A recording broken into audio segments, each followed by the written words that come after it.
With the sun beating down and temperatures rising above 100 degrees, intense manual work becomes even more difficult.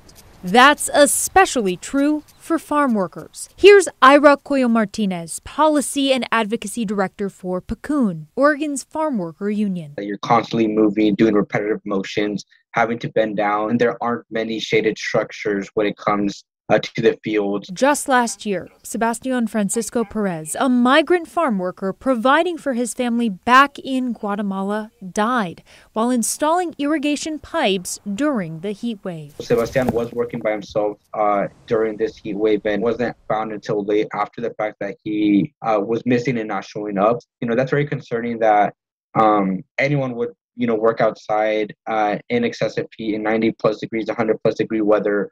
And the employer or other workers not knowing necessarily what they're doing or how they're experiencing working in those conditions. Tragic cases like this and other instances of heat illness across the state prompted leaders to act. Oregon OSHA created requirements to further protect people who work outside exposed to high heat or inside without a ventilation system. They implemented the brand new rules that took effect on a permanent basis starting on June 15th, 2022. Paul Cerner, an employment attorney, explains if the heat index is 80 degrees, employers need to provide access to shade and cool drinking water.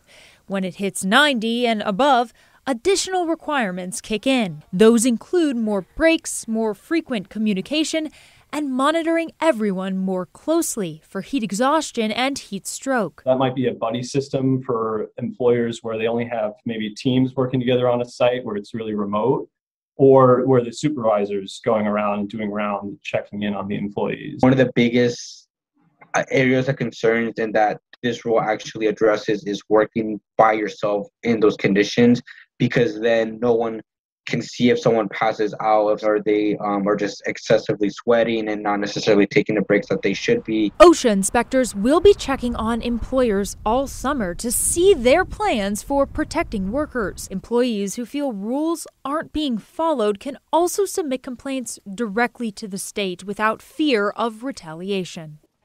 Due to the state of emergency in 25 Oregon counties that's currently in effect, employees working in the heat can take paid sick leave if their exposure to heat could cause them illness. Laurel? Could be life-saving measures right now. Thank you, Alma.